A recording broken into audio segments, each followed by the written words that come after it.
Baik, terima kasih. Assalamualaikum warahmatullahi wabarakatuh. Alhamdulilladzi ba'atsa nabiyana Muhammad sallallahu alaihi wasallam bi kamilati syariati wa khalisid din. Asyhadu an la ilaha illallah al-malikul haqqul mubin wa asyhadu anna Muhammadan abduhu wa rasuluh al-mab'utsu lil alamin wa ba'du. Alhamdulillah, segala puji dan syukur marilah kita panjatkan kehadirat Allah Subhanahu wa taala. Salat dan salam semoga senantiasa tercurah limpahkan kepada junjungan kita Nabi besar Muhammad sallallahu alaihi wasallam. Alhamdulillah, Bapak Ibu sekalian, pada kesempatan kali ini kita bisa bersama-sama kumpul kembali ya, dalam rangka mengingat kembali atau lebih tepatnya memperdalam kembali hasanah ilmu-ilmu keagamaan ya, terutama keagamaan tentu saja Islam ya. Dalam ini memang kalau kita perhatikan salah satu masalah yang terjadi di antara kita itu kurang lebih masalahnya seperti ini Bapak Ibu sekalian ya. Jadi karena manusia itu suka dengan hal-hal yang jelas dan yang pasti ya. Jadi akhirnya mereka fokus keilmuan pun pada hal-hal yang kelihatan, yang jelas, yang pasti, yang menghasilkan ya. Sehingga yang banyak dipelajari ya tentu saja adalah ilmu-ilmu keduniawian, walaupun itu bukan tentu hal yang salah. Tetapi kemudian akhirnya akibatnya adalah hal-hal yang sifatnya keilmuan ukhrawi, hal-hal yang sifatnya keakhiratan akhirnya suka kita lupakan ya. Padahal sudah jelas sebagai seorang muslimin dia memiliki dua kehidupan, yaitu kehidupan dunia dan ukhrawi yang sama-sama harus menjadi pertimbangan dalam kehidupannya dalam keseharian. Sehingga untuk hidup di dunia dia harus punya ilmu, dan nanti untuk persiapan di akhirat dia juga harus memiliki ilmu. Nah, oleh karena itu masjid kita hadir di sini adalah supaya kita juga seimbang, bisa mempelajari ilmu-ilmu agama, selebihnya mungkin ilmu-ilmu yang sifat duniawinya bisa kita pelajari di luar sana ya, atau mungkin di masjid juga kalau dianggap ilmu itu adalah ilmu yang sangat penting, nanti kita bisa adakan. Bapak Ibu sekalian, secara pribadi saya sangat bersyukur ya Kosta Dendar, karena jamaah kita di subuh ini semakin kelihatan ramai. Mungkin karena level konsumsinya sudah semakin bagus. Mudah-mudahan ya level pengajiannya pun bisa semakin bagus ya. Maksudnya pematerinya nanti bukan berarti pemateri yang seperti saya dan lainnya kurang layak, tetapi mungkin perlu kita cari satu guru besar yang bisa kita jadikan ilmunya itu kita bisa jadikan sebagai tuntunan kita dalam kehidupan keseharian. Karena saya sendiri belum layak sebetulnya untuk bisa duduk di sini. Baik Bapak Ibu sekalian, berbicara tentang ilmu dan ulama, tentu saja beliau-beliau ini atau para ulama adalah orang-orang yang kita anggap sebagai orang yang paling berjasa dalam kehidupan. Jadi kalau diibaratkan peredaran air dalam istilah bola, ada istilah ini kan Pak Hadi ya, pernah dengar istilah gelandang pengangkut air. Gelandang pengangkut air. Nah, jadi ulama-ulama besar kita itu adalah gelandang-gelandang yang mengangkut air buat kita. Sementara sumber ilmunya tentu saja dari Rasulullah SAW dan tentu saja sumbernya dari Allah Subhanahu wa taala. Tapi ulama-ulama kita telah gelandang-gelandang dalam istilah bola itu yang mengangkut air buat kita semua, dan kita tinggal menghirupnya atau meminumnya gitu ya. Nah, berbicara tentang ilmu, sebelum kita masuk lebih jauh lagi, ada sebuah tayangan menurut saya ini kan beberapa bulan terakhir sebelum kasus Al Zaitun, Indonesia itu kan rame dengan berbagai kasus ya. Sebelum Al Zaitun, sebelumnya kan ada kasus yang ramai adalah tentang tentang kontroversi habaib di Indonesia ya. Kontroversi habaib di Indonesia sampai masalah hampir-hampir terjadi dua kubu, antara kubu Habib dan kubu Syarif dan lain sebagainya. Nah, coba kita perhatikan, ada sebuah video yang menarik menurut saya yang bisa kita jadikan dasar untuk diskusi atau merenung pada hari ini ya. Assalamualaikum warahmatullahi wabarakatuh. Tidak sembarang orang bisa menjadi Habib. Ini bukan gelar yang datang dari langit atau bahkan karena menang lotre. Habib adalah gelar yang disematkan kepada orang-orang yang punya pertalian darah, yang memiliki garis keturunan dengan Nabi Muhammad SAW. Bahkan tak cuma itu, secara harfiah Habib berarti orang yang mencintai. Meskipun demikian, menjadi Habib tidak sesederhana arti harfiahnya. Menurut Habib Ahmad Muhammad bin Al-Atus, Ketua Rabithah Alawiyah, yaitu organisasi pencatat silsilah Habib di Indonesia, pengertiannya bukan hanya orang yang mencintai, tapi termasuk orang yang dicintai alias jadi al-mahbub. Untuk menjadi Habib, mereka harus menyerahkan bukti daftar silsilah turunan Rasul hingga 7 tangga keluarga ke atas. Berbagai syarat administrasi pun harus dipenuhi. Semua itu diatur oleh Rabithah Alawiyah. Habib di kalangan Arab Indonesia lebih menjadi titel kebangsawanan orang-orang Timur Tengah, kerabat Nabi Muhammad SAW, khususnya keturunan putri Rasulullah yaitu Fatimah dengan Ali bin Abi Thalib. Menjadi Habib di Indonesia menjamin derajat tersendiri di tengah masyarakat, terlebih di negara plus 62 yang berpenduduk Muslim terbesar ini.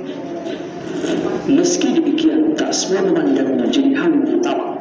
Quraisy Shihab, seorang akademisi, mufassir dan menteri agama era Soeharto itu sesungguhnya punya semua persyaratan untuk menjadi seorang Habib. Quraisy Shihab merupakan cucu dari Habib Ali bin Abdurrahman, yaitu Habib asli asal Hadramaut Yaman. Tidak hanya dari segi silsilah saja, beliau juga teruji secara keilmuan. Beliau dihormati berbagai kalangan karena kemampuan akademik dan agama yang luar biasa. Bahkan tercatat beliau sudah menerbitkan kurang lebih 69 buku, yang salah satunya berjudul Yang Hilang Dari Kita, .2 Akhlak, tahun 2016. Dalam buku biografinya, Cahaya Cinta dan Canda, Quraisy Shihab mengatakan bahwa beliau keberatan menyandang gelar Habib karena pengertian dan kesan tentang Habib di Indonesia telah berkembang jauh. Beliau sadar bahwa sudah ada pergeseran persepsi terkait Habib di Indonesia, yakni berkembang menjadi sebuah kesan bahwa Habib dipandang orang berilmu dan dekat dengan Rasul. Singkatnya, gelar Habib di Indonesia menurut beliau terkesan mengandung unsur pujian. Maka dari itu beliau berkukuh menolak memakai gelar Habib meski beliau sangat pantas menerimanya. Quraisy berpandangan bahwa mereka yang pantas memanggul gelar Habib selain karena faktor keilmuan dan silsilah harus pula dilihat dari akhlaknya. Saya merasa saya butuh untuk dicintai. Saya ingin mencintai, tapi rasanya saya belum wajar untuk menjadi teladan. Karena itu saya belum ingin dipanggil Habib, ujar Quraisy Shihab. Bahkan beliau juga enggan menyandang gelar kiai. Terlebih sang ayah Habib Abdurrahman mengajarkan kepada anak-anaknya untuk tidak menonjolkan gelar apapun, apalagi yang berasal dari garis keturunan. Jika demikian adalah benar, maka presenter Najwa Shihab juga keturunan Ahlul Bait. Keluarga besar Shihab pun demikian. Ali Shihab dan Umar Shihab, kedua adik Quraisy Shihab, juga memilih untuk tidak menggunakan gelar Habib. Ali Shihab mengkhawatirkan adanya fenomena kemunculan Habib-Habib yang tidak sesuai dengan aturan dan tidak mencerminkan akhlak seorang yang pantas dipanggil Habib, dan akan menurunkan citra Habib itu sendiri. Ketiga bersaudara itu sepakat hanya memakai sebutan Habib atau orang yang dicintai untuk kakek mereka, yaitu Habib Ali bin Abdurrahman, karena cintanya yang begitu besar pada cucunya. Ya, baik Bapak Ibu sekalian, tadi kita melihat bagaimana tentang fenomena istilah Habib di Indonesia ya. Jadi intinya Habib itu kan dari kata mencintai atau dicintai gitu ya, dicintai. Jadi kata kuncinya di situ. Nah, kemudian berdasarkan penelitian para kiai dan ulama, istilah Habib di Indonesia kemudian menjadi sebuah rujukan yang sangat elitis gitu ya. Jadi mereka yang bergelar Habib jadi harus dicintai, harus dimuliakan dan lain sebagainya dalam konteks tertentu gitu ya, dalam pandangan tertentu, karena memiliki gen yang sangat istimewa, itu gen dari Rasulullah SAW. Tapi dari beberapa kasus justru ada beberapa keturunan Nabi yang kita anggap sebagai keturunan Nabi secara umum justru tidak mau dengan sebutan itu, karena hal tersebut berarti tanggung jawab ya. Harus layak dicintai, kurang lebih seperti itu, punya ilmu yang baik, dan yang paling hebat lagi adalah memiliki akhlak yang baik. Jadi ada dua standar yang harus dimiliki seorang habib sebetulnya yang paling berat, yaitu adalah memiliki keluasan ilmu dan kebaikan akhlak. Oleh karena itu kita pada hari ini nanti di ujung kita akan bahas tentang itu, tetapi kita mulai dulu dari bagaimana tentang keutamaan ilmu, dan kemudian selanjutnya adalah bagaimana para ulama itu membangun ilmu. Kita lihat bahwa ulama kita itu bukan orang-orang yang berdiam diri, melamun, tetapi justru diamnya mereka menghasilkan renungan-renungan yang mendalam dan menghasilkan keilmuan yang bisa kita nikmati sampai sekarang. Nanti kita akan bahas satu persatu ya. Nah, pertama tentang keutamaan mencari ilmu, saya pikir sudah sangat jelas ya. Misalnya dalam surat At-Taubah ayat 122 dikatakan, tidak sepatutnya bagi mukmin itu pergi semuanya ke medan perang. Mengapa tidak pergi dari tiap-tiap golongan di antara mereka beberapa orang untuk memperdalam pengetahuan mereka tentang agama dan untuk memberikan peringatan kepada kaumnya apabila mereka telah kembali kepadanya, supaya itu dapat menjaga dirinya. Jadi dalam setiap momen, misalnya dalam kasus-kasus tertentu, ketika orang misalnya pergi berperang, nah tidak boleh semuanya pergi berperang, tetapi harus ada sebagian yang memperdalam ilmu agama. Sehingga dalam hal ini misalnya ada satu keluarga, sebagian ada yang memperdalam ilmu umum, sebagian lagi ada yang memperdalam ilmu agama. Jadi jangan semua. Atau kalau kita punya anaknya terbatas cuma satu misalnya kita biarkan anak kita memiliki basic-basic ilmu agama dulu, setelah itu kita biarkan anak kita juga melengkapi dirinya dengan pengetahuan ilmu-ilmu yang sifatnya duniawi. Karena kalau semuanya ditinggalkan ya bahaya juga ya. Harus berimbang. Ya, misalnya tidak boleh sampai teknologi dikuasai asing, kemudian hal-hal yang sifatnya penting juga dikuasai asing. Kita bukan asing ya, non muslim maksud saya. Jadi kita harus menguasai hal-hal seperti itu. Kemudian selain keutamaan ilmu, ada juga keutamaan para ulama. Fadul alim alal abid kafadli ala adnakum ya. Keutamaan kata Nabi seperti itu ya. Keutamaan orang yang berilmu dan mengamalkan ilmunya atas ahli ibadah yang mengetahui syahnya ibadah adalah seperti perbandingan keutamaanku atas orang yang paling rendah derajatnya di antara kalian. Jadi Rasul pun sudah memberikan statement bahwa para ulama itu adalah derajatnya lebih mulia daripada kita yang biasa saja gitu kan. Nah, ini pentingnya bagaimana fungsi ulama dalam kehidupan kita dalam sehari-hari. Ya, pentingnya menjadi alim, pentingnya yang berilmu ya. Bukan alim-aliman tetapi alim beneran gitu. Sementara untuk menjadi alim beneran itu Masya Allah perlu benar-benar sangat mendalami keilmuan. Misalnya Bapak Ibu sekalian, kita akan melihat bagaimana kerja keras ulama dalam membangun ilmu misalnya, yaitu contoh dalam ilmu fikih misalnya. Kalau kita kan sudah enak sekarang ya, tinggal baca panduan dari para ustadz atau panduan dari para ulama, tinggal baca saja. Tetapi yang jadi pemikiran kita adalah bagaimana ulama itu membangun ilmu itu kan, membangun ilmu itu. Contoh, jadi sebelum masuk ke dalam ini yang lebih lanjut, contoh saya mau tanya, bapak, ibu-ibu di sini udah pada pandai pakai motor kan? Jago kan pakai motor? Oh, kalau ibu-ibu kan spesial apa pakai motor. Di jalan pun dispesialkan. Kalau ibu-ibu bawa anak sudah ngebut, bapak-bapak minggir biasanya. Ibu-ibu ngebut, udah pakai kacamata hitam, bawa anak udah minggir bapak-bapak. Ya karena ingat istrinya dan ibunya di rumah, bapak-bapak minggir itu. Nah, tetapi kalau kita perhatikan, kita ini hanya pemakai saja. Coba kita perhatikan motor itu bagaimana dibuatnya, dibangunnya dan lain sebagainya. Ya. Itu menjadi hal yang penting sebetulnya, kita pakai-pakai aja. Saya dengar kalau di Cina sama Jepang, kayak motor, jam tangan, HP itu adalah mainan mereka dalam keseharian di rumah. Jadi ada materi, jadi karya rumahan mereka itu HP dikutak-atik, jam tangan dikutak-atik gitu. Jadilah karya-karya besar mereka. Kalau kita kan itu seperti high level, susah ditembus, nggak bisa. Sehingga busi rusak aja kita nggak paham ya, karena kita pemakai gitu ya, kita pemakai. Kayak saya punya mobil nggak tahu itu gimana untuk pasang ban aja kan, saya belum ngalamin ya. Kecuali Pak Karyono jagonya gitu ya. Jadi kan ilmu-ilmu yang seharusnya kita juga paham gitu. Tapi karena kita sudah mengatakan itu udah ada ahlinya, akhirnya kita lewat. Nah, tetapi beda kasusnya dengan ilmu agama. Nah, karena agama itu kan perlu dalil ketika kita melaksanakannya, perlu ilmu dalam melaksanakannya.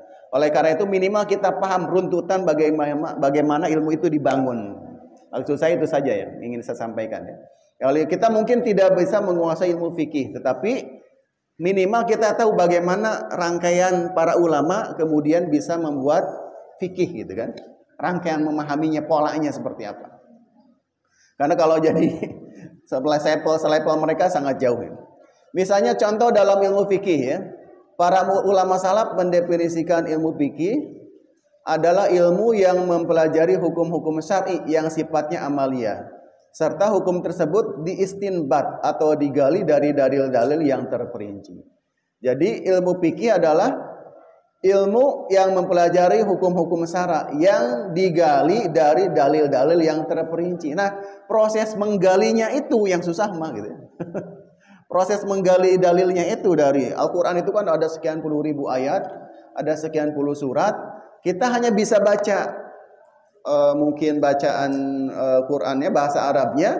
Tetapi kalau mungkin terjemahannya juga sudah ada, tetapi kalau proses bagaimana menafsirkannya, bagaimana proses menggali makna-makna di dalamnya itu udah high level, udah sangat tinggi. Kita tidak bisa. Apalagi biasa kita bukan berbahasa Arab gitu ya. Dan inilah hasil karya para ulama yang menghasilkan dalil-dalil fikih dari mengambil ayat-ayat Al-Quran atau dari mengambil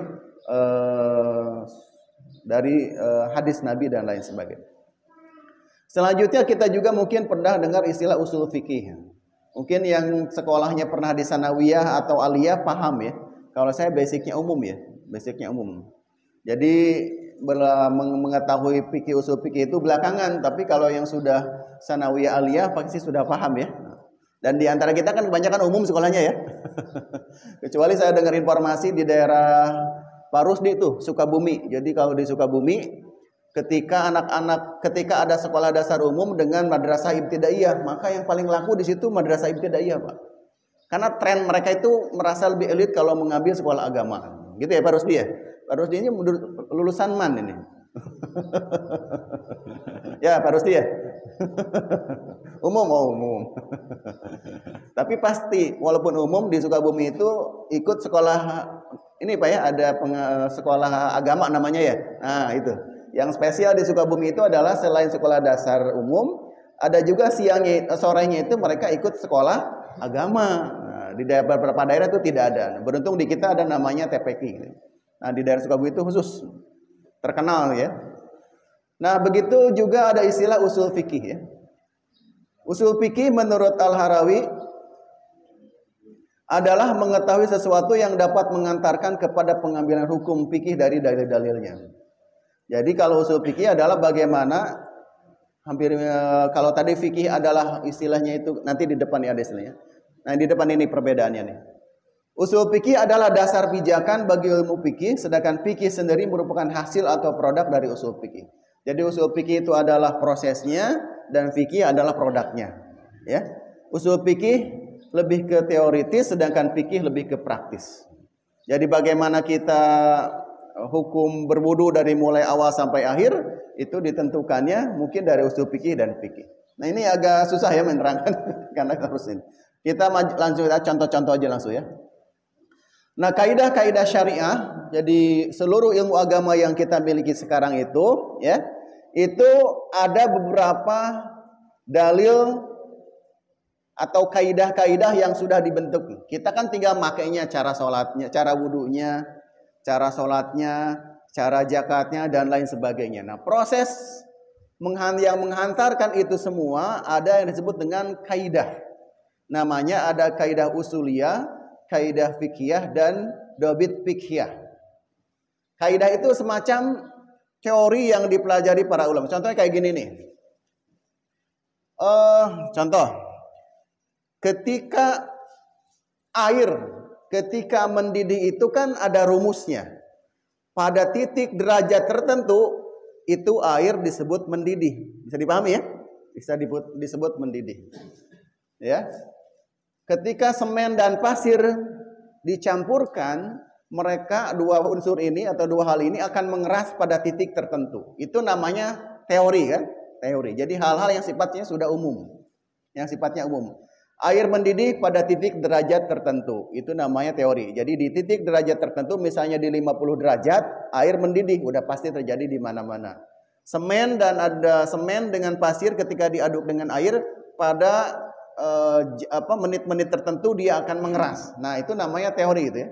Nah, ketika para ulama merumuskan fikih, maka mereka juga punya standar-standar, punya teori-teori. Bisa dipahami ya?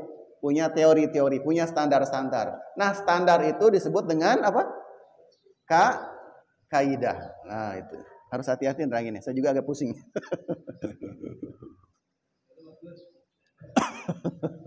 Jadi itu namanya kaidah. Pak Ustadz Endar yang paham listrik pasti tahu. Kalau saya bahaya bisa kesetrum. Pasti kan tahu kabel mana yang mengandung listrik, kabel mana yang tidak kan gitu. Gitu Pak Endar ya.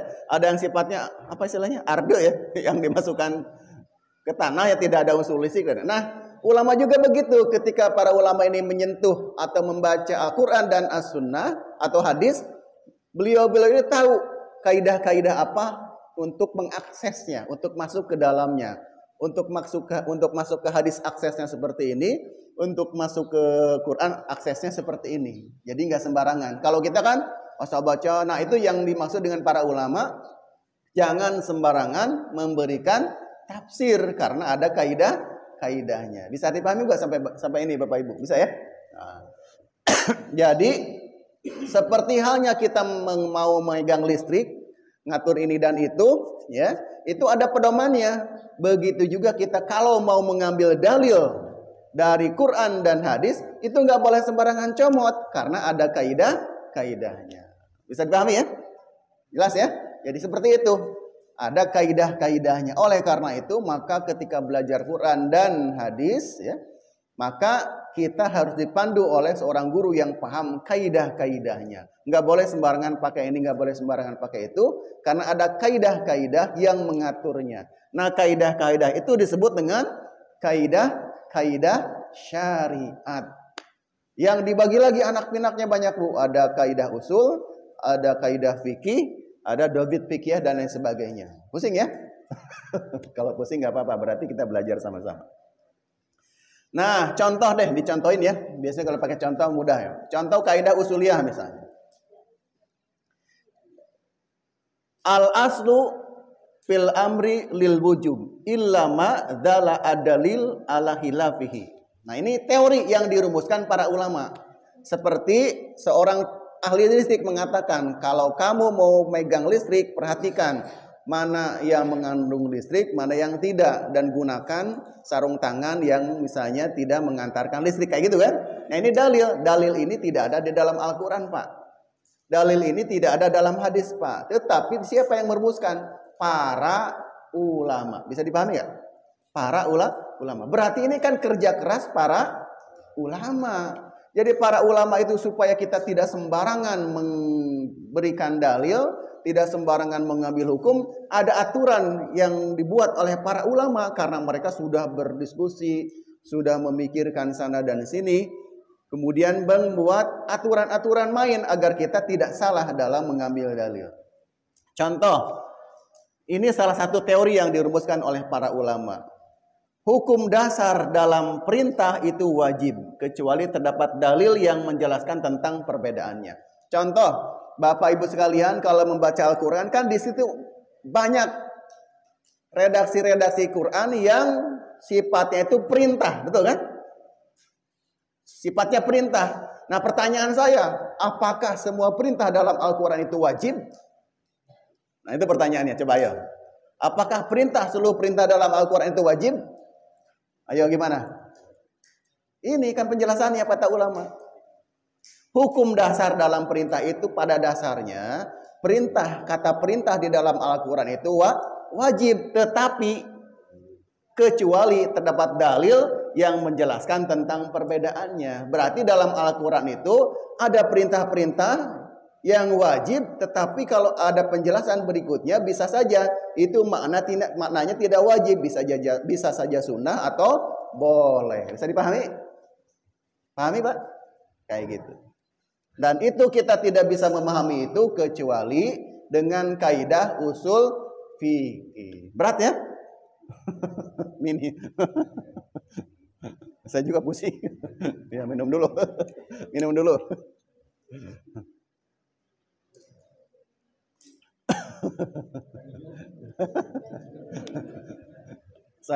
Pak, saya baru ngomong sekian menit, bubur udah habis.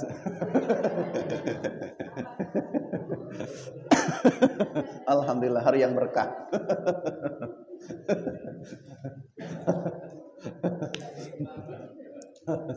Nah, jelas kan? Jadi menurut para ulama, rangkaian perintah-perintah di dalam Al-Quran itu pada dasarnya wajib, kecuali illa madala adalilu ala khilafihi, kecuali ada dalil-dalil yang menunjukkan selain wajib, berarti bisa sunnah, bisa boleh, dan lain sebagainya. Nah, kasih contoh ya, supaya gampang ya. Bismillahirrahmanirrahim, surat Al-Baqarah ayat 43. Wa aqimus sholata wa atuz zakata warka'u ma'ar raki'in.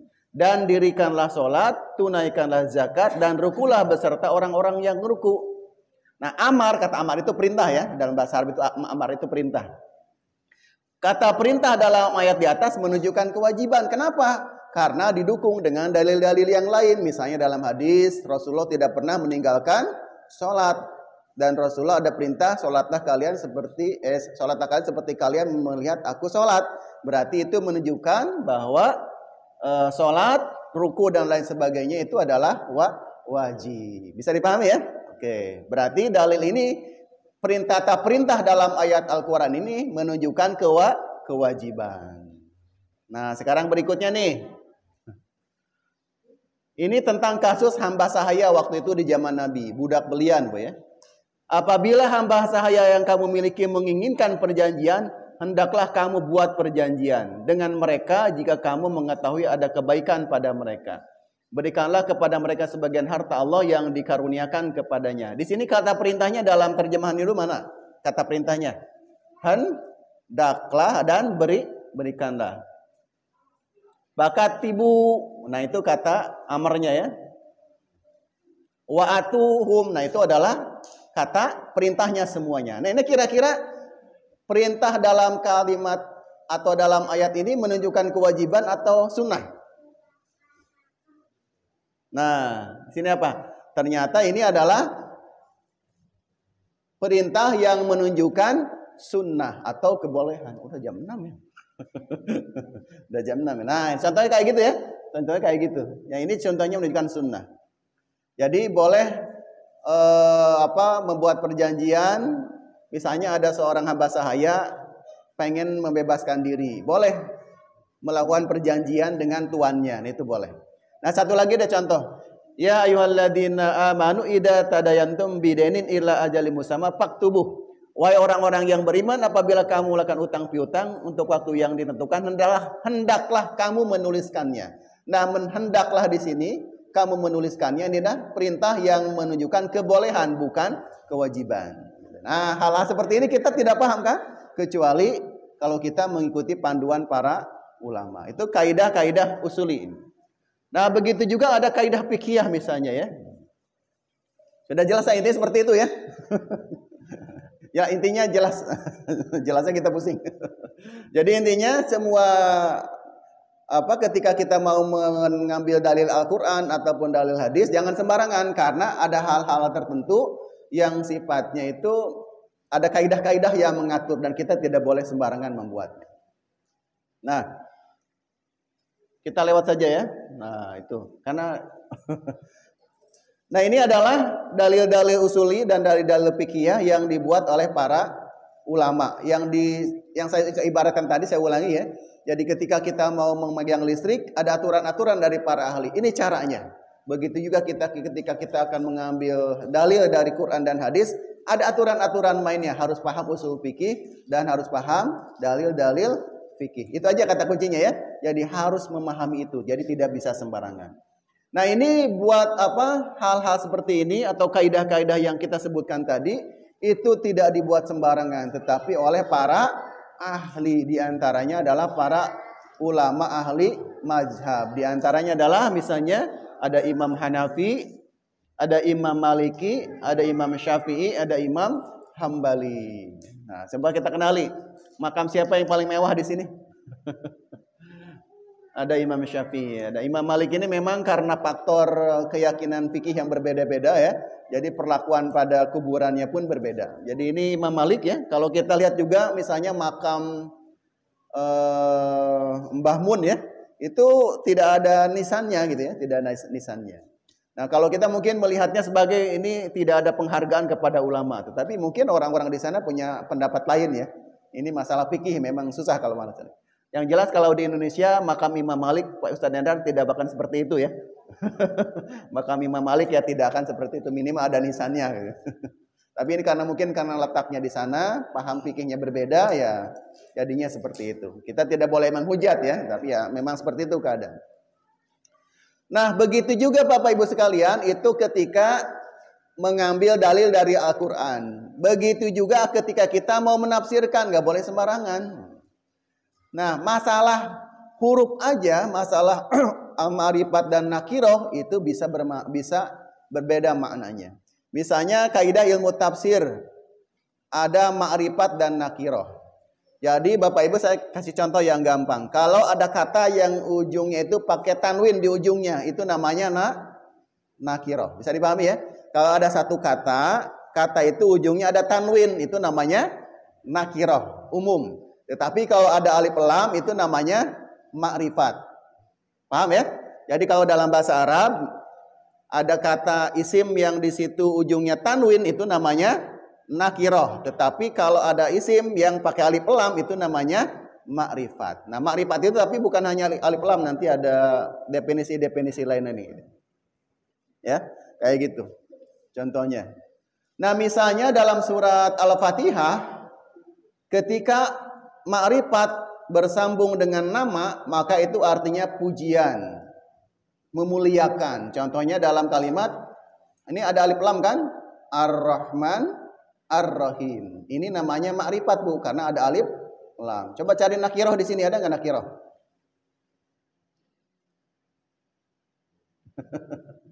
Yang ujungnya biasanya tanwin ya. Nah, ini paling basic ya, padahal nanti ada bentuknya. Nah, ini Ar-Rahman Ar-Rahim di sini makanya dalam bahasa ketika diterjemahkan pakai apa bahasanya? Yang Maha Pengasih dan Penyayang. Itu tidak sembarangan karena ada kaidah tafsirnya, artinya memuliakan. Bisa dipahami ya? Nah, tidak sembarangan artinya mengatakan kata itu juga. Nah, sebaliknya dalam surat Al-Ahzab ketika ada alif lam atau ada ta'rif, maka itu artinya menghinakan. Contoh seperti hammalatal hatab. Al-hatab di sini artinya yang membawa kayu bakar. Ketika saya cari kata kayu bakar, kalau kita coba Bapak Ibu kalau dengar kata kayu bakar apa maknanya? Ada orang jadi kayu bakar biasa-biasa aja kan? Tetapi bagi orang Arab ketika ada seorang wanita membawa kayu bakar itu artinya penyihir. Beda kan maknanya? Nah. Tapi kalau di Eropa ada ibu-ibu bawa sapu, sapunya dinaikin, itu apa artinya? Penyihir. Beda kan? Beda. Berarti ada masalah kontekstual di situ namanya. Ada masalah budaya. Bagi kita makanya perlu memahami segala macam ketika menafsirkan. Al-Hatab di situ membawa kayu bakar. Kalau kita mendengar kata kayu bakar biasa kan? Waktu kecil kita bawa kayu bakar. Tetapi kalau di Arab ada perempuan bawa kayu bakar, itu artinya penyihir. Berarti alif lam di situ menunjukkan menghinakan. Begitu kan, pusing kan? Jadi tidak boleh sembarangan menafsirkan. Kurang lebih seperti itu. Nah, contoh-contoh kayak gitu. Nah, itu adalah kaidah-kaidah yang dibuat oleh para ahli tafsir. Ini adalah contohnya. Beliau seperti Ibnu Katsir, Ibnu Abbas, At-Tabari, Ibnu Atiyah, Muqatil bin Sulaiman. Kalau nggak salah Ibnu Abbas ini yang pernah didoakan Rasul. Jadi waktu itu Ibnu Abbas lahir, kemudian bayinya itu dibawa ke Rasul, kemudian ada istilah apa Pak? Dikasih kurma. Tahnik ya? Ya ditahnik dikasih kurma segala macam sampai didoakan Allahumma faqihu fiddin wa 'allamahu ta'wila. Ya Allah, jadikanlah anak ini paham dalam ilmu agama dan jadikanlah dia jagoan atau ahli dalam ilmu mentakwilkan. Makanya ketika kita ada acara akikahan itu doanya begitu Pak. Allahumma faqihu fiddin wa 'allamahu ta'wila. Kalau anaknya laki-laki, tapi kalau anaknya perempuan, Allahumma faqiha fiddin wa 'allamaha ta'wila. Gitu ya. Kalau kita mah kan budaya memotongnya malah dicolek doang anaknya kan colek. Padahal sebenarnya memang dipotong Pak. Kalau kita ragu-ragu karena bukan orang suci akhirnya nggak mau motong, akhirnya dicolek doang. Padahal didoain ke momennya, doanya doa seperti itu. Ya, begitu juga kaidah dalam ilmu hadis, masya Allah masih banyak ya. Kaidah dalam ilmu hadis banyak. Nah sekarang karena udah mau jam 6 ya, subuhnya lebih telat sekarang. Nah sekarang kita kembali ke yang tadi nih. Tadi saja dalam menentukan ilmu fikih ada kaidahnya kan? Dalam ilmu fikih ada kaidahnya? Ada. Dalam ilmu tafsir ada kaidahnya? Ada. Dalam ilmu hadis ada kaidahnya? Ada. Misalnya dalam contoh ilmu hadis itu tujuannya apa Bapak Ibu? Tujuan dari ilmu hadis adalah kita ingin membuktikan apakah perkataan itu, perbuatan itu atau takrir itu berasal dari Rasul atau bukan. Sebetulnya itu saja. Nah, itu ada kaidah-kaidahnya. Misalnya dicek. Contohnya seperti misalnya Imam Bukhari ketika ingin membuktikan bahwa seorang perawi ini dia adalah pembohong atau bukan, dia cek. Kalau perawi itu misalnya ketahuan berbohong walaupun pada binatang, dia tolak. Contoh misalnya ada seorang perawi ditolak oleh Imam Bukhari gara-gara apa? Gara-gara perawi itu pernah menipu keledai. Keledai itu gitu dipanggil, seolah-olah dia megang makanan, keledainya datang padahal kosong. Ditolak langsung, dicoret dari daftar rawi, tukang bohong. Bayangkan, kalau kita ini zaman itu mungkin sudah tidak layak semua karena pernah bohong semua. Kenapa pernah bohong semua? Jadi langsung tertolak, tidak layak jadi rawi. Karena kadang-kadang kita diajarkan bohong gitu ya, diajarkan bohong dan kita mengajarkan bohong. Contoh nih saya mohon ya, kita budayakan untuk tidak lagi mengajarkan bohong. Dalam hal kebaikan kita suka bohong. Pak Sidik, misalnya kita punya jeruk, beli jeruk 4. Keluarga kita ada 4 orang, gitu kan? Kita sisain 1 di kolong buat anak kita yang lagi sekolah. Anak yang 1 yang kecil udah makan, tiba-tiba dia lagi ke kolong tempat tidur, lihat jeruk 1, kemudian ngomong ke ibunya, "Bu, pengen jeruk lagi." "Udah habis nak." Bohong nggak? Padahal anak itu baru lihat jeruk di kolong. Padahal kenapa harus bilang seperti itu? Nah, ada jeruk 1 lagi tetapi buat kakakmu. Gitu kan selesai. Kita mah pengen cepat selesai, cepat nggak mau masalah kan? Nggak ada, anak udah habis. Padahal anak baru lihat jeruk di kolong tempat tidur. Nah, itu berarti belajar. Balik lagi ke sini. Kita selesaikan ya. Fikih ada kaidahnya, tafsir ada kaidahnya, dalam ilmu hadis juga ada kaidahnya. Nah, bagaimana dengan kaidah atau tata cara membuktikan bahwa seseorang itu adalah keturunan Nabi? Nah, gimana kaidahnya? Yang paling gampang tentu saja adalah dengan tes DNA. Tetapi siapa yang memulakan ini? Melakukannya saja adalah penistaan kan? Harus membongkar makam Rasul atau keturunannya kan hal yang tidak layak. Nah, ini contoh tes DNA dari Najwa Shihab. Ternyata beliau itu adalah 48% adalah Asia Selatan. Mirip dengan Ariel, ternyata dia 79% Asia Selatan. Jadi tes DNA, kan lagi rame-rame tes DNA, ini 2 orang ini ikut tes DNA. Membuktikan mereka itu gennya dari mana. Ternyata dominannya adalah Asia Selatan dua-duanya. Kita nggak tahu kita dari mana ya. Pak Okto dari mana Pak Okto? Yang jelas orang Cisaat. Tes DNA. Seperti ini.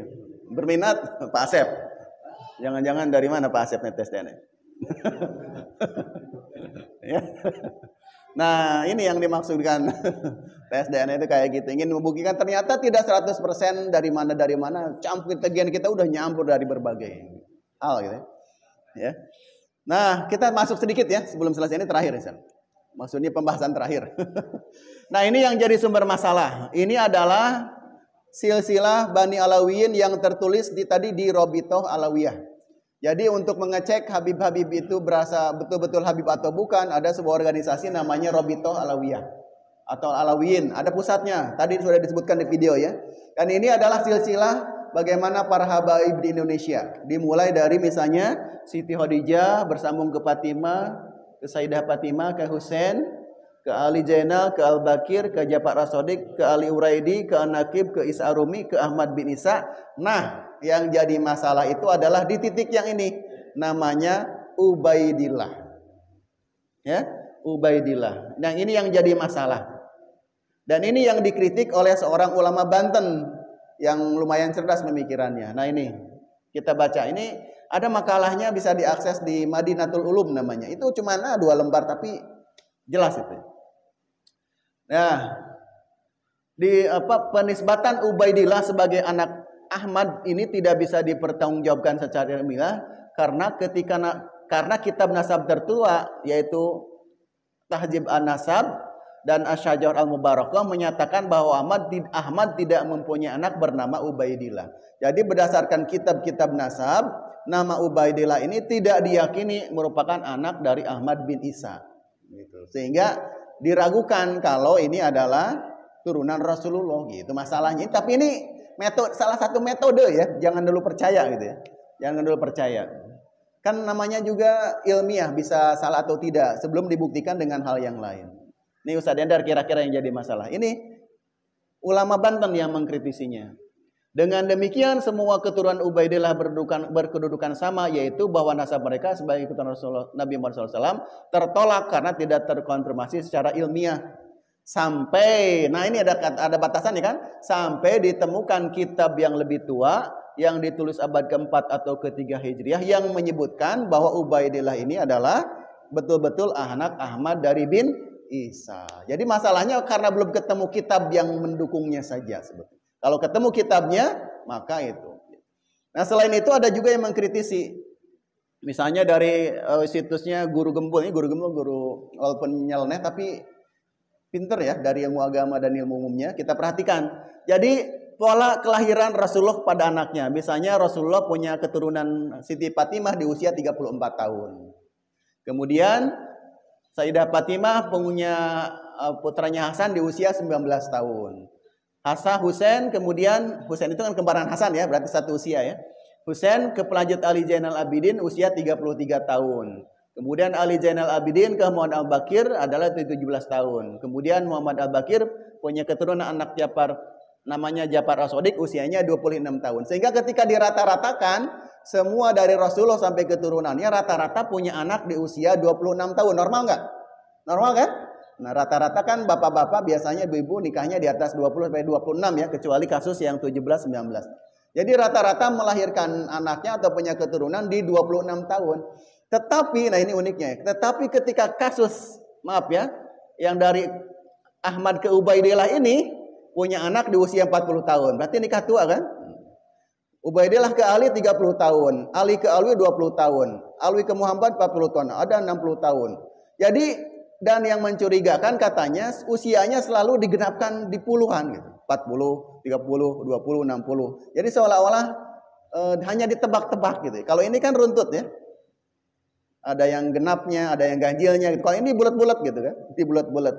Sehingga rata-rata mereka punya keturunan itu adalah 2 kali lebih panjang. Jadi 26 kali 2. Usia melahirkannya berarti rata-rata di antara 40 sampai 60 tahun. Baru punya keturunan. Nah itu kan rada aneh katanya dari segi silsilahnya. Nah bisa jadi mungkin ini salah menentukan masa kelahiran saja. Tetapi ini yang dikritik. Nah, ini kan yang buat adalah manusia yaitu Robitoh Al-Alawiyah. Ya, jadi bisa saja salah dia menentukan ini. Nah, paham ya? Nah, kita terus gimana Pak kesimpulannya? Kesimpulannya kita sebagai manusia ya tetap saja menghormati dan lain sebagainya. Karena bisa jadi mereka itu adalah beliau-beliau ini adalah Habib dalam arti sebenarnya, tetapi hanya proses pembuktian saja. Ya, karena pun selain itu bisa juga kita menghargai orang lain itu kan karena masalah keilmuan dan akhlaknya. Kembali ke video yang awal.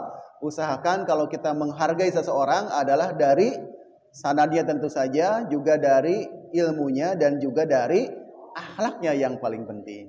Jangan sampai kita bertaklid buta tanpa ilmu. Bisa dipahami ya? Ketika kita bisa bicara tafsir ada kaidahnya, bicara hadis ada kaidahnya. Begitu juga ketika akan menentukan seseorang itu keturunan Rasul atau bukan, harus tahu kaidahnya. Supaya tidak sembarangan mengagungkan, tidak sembarangan. Tetapi di satu sisi yang lain, kita juga tetap menghargai siapapun. Kita sudah dicontohkan oleh Sayyidina Ali, ketika beliau mau masuk ke masjid, di jalan dihalangi oleh seorang pria tua non-muslim gitu kan. Beliau sampai telat karena menghargai pria non-muslim. Apalagi kita, jangankan keturunan para nabi, bukan keturunan para nabi pun dianjurkan kita untuk menghormati. Tetapi tetap dalam masalah keilmuan harus paham kaidah, harus paham metode supaya tidak salah. Itu saja yang saya sampaikan. Mohon maaf udah jam 6:11 karena memang waktunya lebih cepat ya. Mohon maaf bila ada salah-salah kata dan lain sebagainya. Mudah-mudahan apa yang saya sampaikan hari ini ada manfaatnya, dan apabila ada yang tidak tepat mohon juga dimaafkan. Billahi taufiq wal hidayah. Wassalamualaikum warahmatullahi wabarakatuh.